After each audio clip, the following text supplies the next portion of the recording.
Special thanks to Cleveland Dorchester in the back. This is Ryan's. It's his day. He embraces it, owns it. Did a great job of putting this class together. Take a few days off. Excited about these classes. Always. It just feels so much different than it has in the past on how we put together our rosters now. If you look back on, when I first got here in 2011 and how some of these classes earlier in my tenure were put together as opposed to how we're doing things now, it's completely different. Starts with a couple of 4-year transfers back in September. Then you get 10 guys at midterm. You get 13 guys today, and we're not done, and we'll continue to add to this class. So we'll get there between now and August 1, and that's what Ryan does a great job of as director of player personnel of building this roster year in and year out. So the goal is to get the roster as good as we can get it come August 1st, and I think we're well on our way to being able to do that.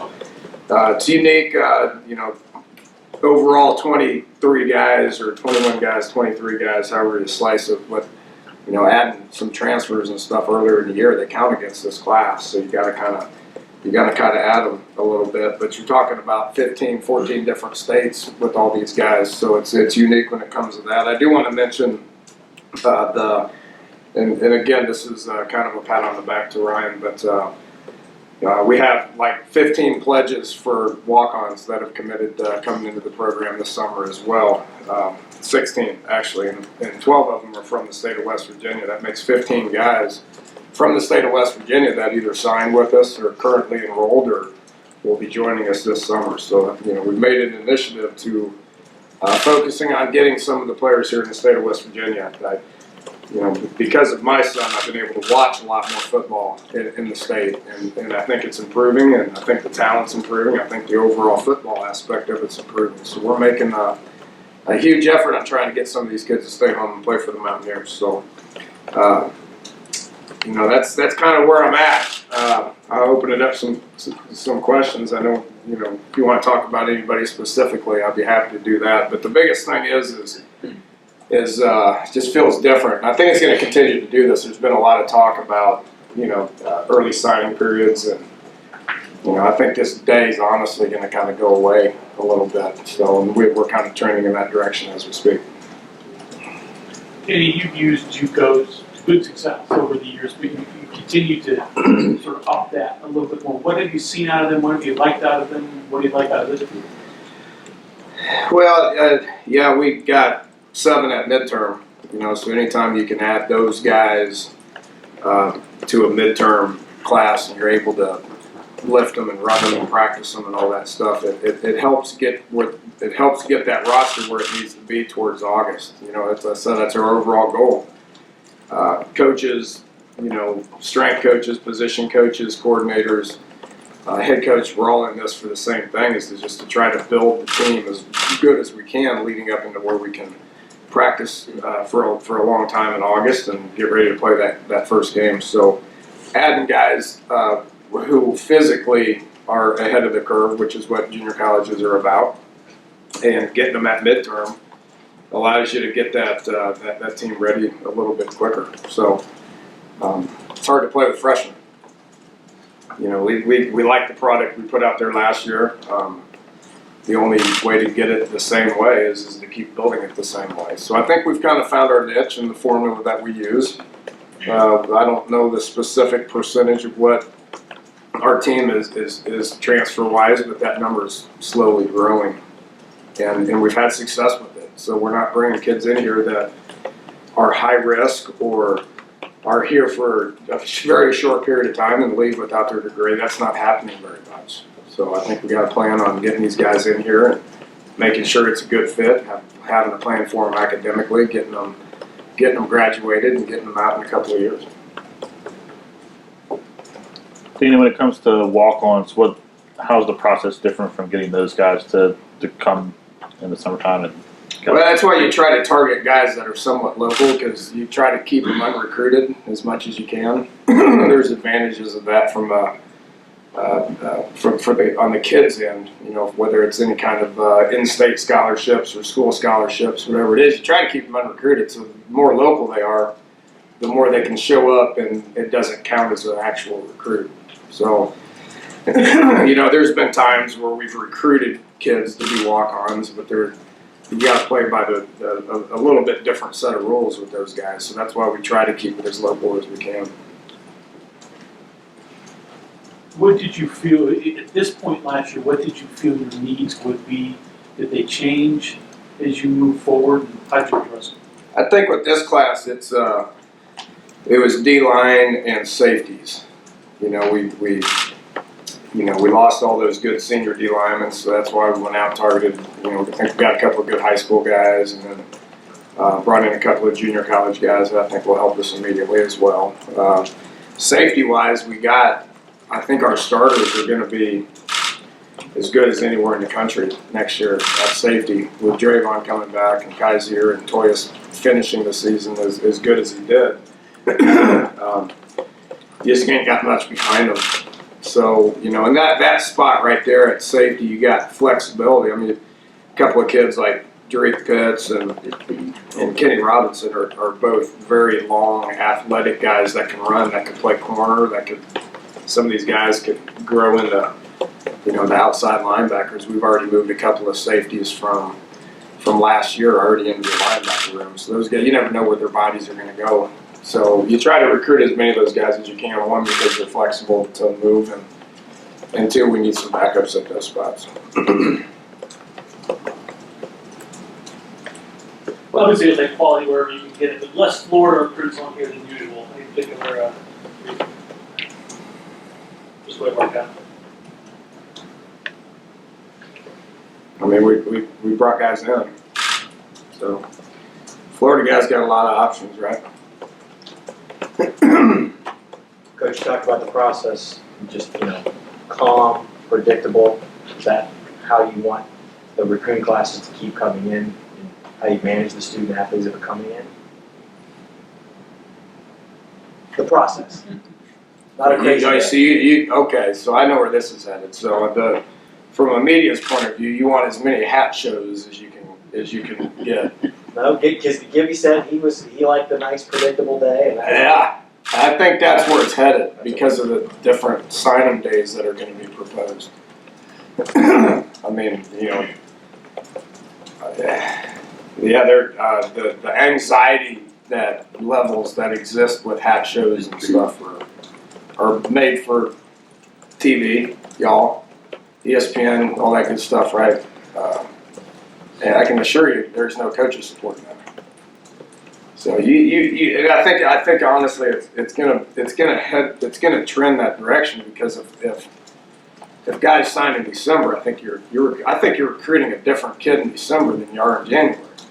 Even if it's the same kid, that kid's different in December than he is in January or February. So I hope it passes. We can ask Miss Kelly over here. She's the administrator that is in all these meetings. But from a head coach's point of view, we're at the AFCA convention, and it was unanimous, 100%. Every head coach in the room raised their hand and said, please, please, please, let there be a December signing period. Because it saves the school money. That month-long babysitting stage doesn't exist. Kids don't get bored and want to go take some more trips just because they can. It's going to make things a little bit more tolerable from a recruiting perspective. Do you have a plan for where a guy like Kevin Bush is going to fit in? Receiver, running back, both? 1,000-yard receiver, 1,000-yard rusher, right, Ryan? Mm-hmm. I'd probably have to put him at running back and receiver. He's kind of fun to watch. About that tall. Danny, you mentioned the early signing period. You were for it Did you like the June idea? And what will change with the December? June. No, it's funny. So we go out to Phoenix every May, and it's head football, head men's and women's basketball, and a couple administrators, and we get together and hold meetings. And the basketball guys were all looking at us like, you guys are a bunch of idiots if you allow summer recruiting. You all turn into a bunch of basketball coaches where you got to work 364 days out of the year. So, you know, I mean, that's the only time of the year that we can, like, take 2 or 3 deep breaths is in July. So if you move that thing up, I mean, it's nonstop year-round recruiting from, you know, visit perspectives and all that. So that ain't happening. I mean, there's nobody that supports that. I don't know who supports that. That's, to me, is insane.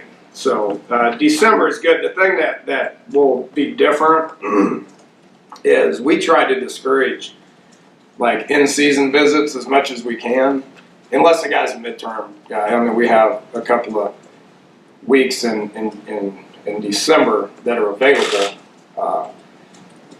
Because of the championship game now in the Big 12, we're actually going to be able to utilize that week as a recruiting week if we're not in the championship game, as opposed to the way the Big 12's been, which has nauseated me the last 2 years. We've had to play on that championship Saturday, our 12th game, and we lost a week of recruiting where there was half the other Big 12 schools that were out recruiting.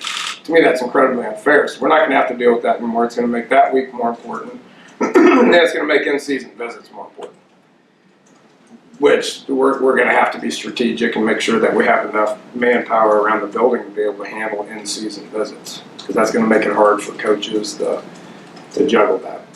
Just because you're going to have to get those guys visits. I think probably I would support this. We talked about this as a head coaching in the meeting, is why does a kid really need 5 visits?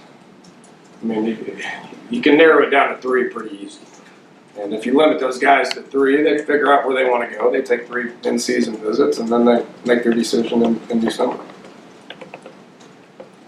With you guys bringing back David Sills, what was that process like after he went to junior college? You guys recruiting him, what do you expect to want and also want out of him forward? Yeah, David was, you know, he went and did his own thing. I encouraged him. I said, you know, he goes, I really want to play quarterback. I said, we'll go play quarterback. You know, I'm going to see if I can do it. I'll go see if you can do it. If you can't, then I know you can play receiver. So when was signing day? December 21st? December 14th. So I called him December 12th. And I said, yo, what's up? He said, nothing. I said, you ready to come back? He goes, yep. I go, okay, I'll send you the papers tomorrow. And I did, and he signed them, and he sent them in, and he was here in January. That was a fun recruiting process. And he's been great since he's been back. I mean, he's just a solid kid, and hard worker, and is becoming Will Greer's best friend. Smart kid.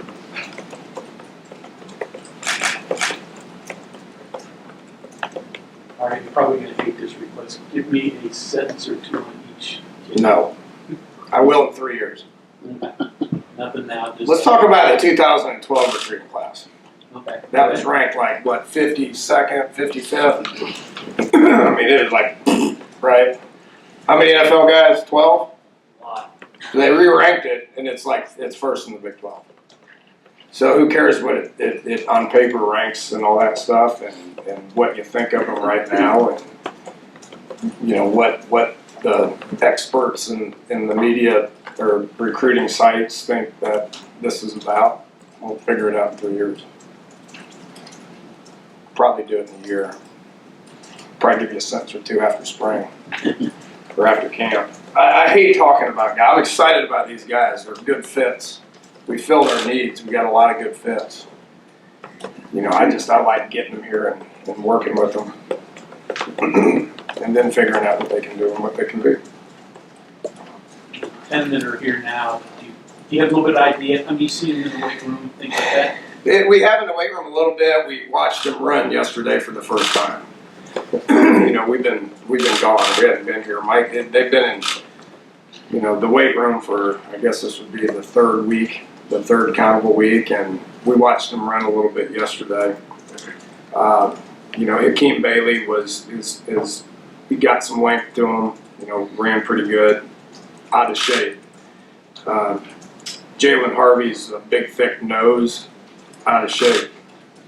Dominique Maiden, he's every bit of 6'5", and he can run. His muscles are not developed. he's weak. Drake Pitts, long, is not developed and is out of shape. Quandarius Qualls is like, I think he might be 6'3". He's long and has got some thickness to him. Looks like a pass rusher. Actually, he's in pretty decent shape. Ezekiel Rose, 6'3", 275, needs weight room, but can run. Runs with the linebackers. He didn't even run with the D-line. He ran with the linebackers. Excited by him. Sales hardest worker we got. Kelby Wickline is a hard worker. Has no choice but meet with Pops like all day and all night. And Matt Wolfley is not 6'3". That's a typo. It's wishful thinking. But is excited to be here and is working to stay on. Now that you know your personnel for next year, what Not all of it. well, Still adding to it. at least the heart of the team. True. What do you envision as far as kind of ball compared to this past year? I think we found our niche defensively. That we're going into year 4 now with Gibby, and we think we got our niche there. Special teams, we've got a plan moving forward. I don't know what we're going to see offensively yet. We've Jake, happy to have Jake back, and I trained the kid for 5 years, and he went out and did it on his own for 4, and he's had some success. And we're merging some ideas. I think we got to look at what our personnel is and make some decisions. We got a better, more established pocket quarterback. We all know that. Was excited to see Will for the developmental practices in the bowl. We're watching some Cal tape, and that kid that they had was the Senior Bowl MVP, is a good pocket quarterback. So we're not going to lose sight of what we've become from a run game perspective. I think that's helped the overall aspect of the whole program, defensively, offensively, mentality, toughness. We're not going to lose sight of that, but we got to sit back there and be able to throw it a little bit better. So that's going to be fun to be able to work throughout the spring.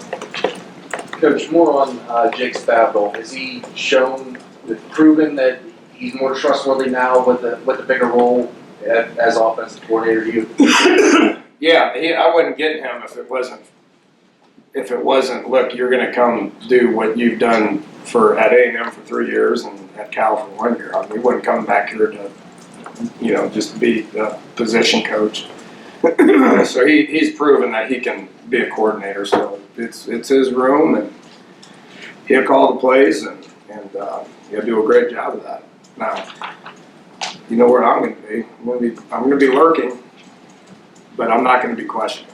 He knows what we want, and we'll sit in the room and we'll come up with a pretty good idea of where we want this thing to go. We've worked with Wickline a long time. Sider's got a good grip on what's going on. Carrier's been in this offense for a long time, so I'm excited about the personnel that we have coaching-wise on offense. I think that's going to really do some good things for us in the future. Did you consider a quarterback in this class, or are you comfortable with the depth you have? We're not done yet. We got 3 that can play. 3 that are eligible, 3 that are going to take a lot of reps in the spring, 3 are going to compete. So we're good there, but you got to keep adding to that room. So we have some flexibility with some numbers to be able to continue to add what we need. And when that happens, we got a whole semester to be able to figure things out. So we're like I said, what we did in 2011, 2012, 2013, some of those days, we missed out on a couple of kids, and I just went and slammed my door and buried my head in my desk and was PO'd all day long of that. I mean, I know how to put together a class moving forward throughout the whole spring. So we'll keep our eyes and ears open for what we need. And you mentioned you have numbers still available. I assume that's transfers, graduate transfers. How's that process? Does it start now? Does it not start until after spring is over? Or Right does now. it start? Well, for grad transfers, those guys, you kind of know now. And then there's 4-year transfers that you typically don't know until after spring practice. You know, sometimes you know now, like you know, Will Crest, I've given him my blessing and we've released a statement, and sometimes you know that now, but a lot of times you don't know that until after spring practice. So whether it's grad transfers or whether it's 4-year transfers or whether it's Coach Wickline hitting all these JCs in May, finding laid out guys. We found laid out 3-for-3 guys before. So keep your eyes and ears open. You better have some room if you want to be able to get some guys like Will Greer or Maurice Fleming. Added him last summer. Those guys have worked out pretty good. So we'll keep our eyes and ears open.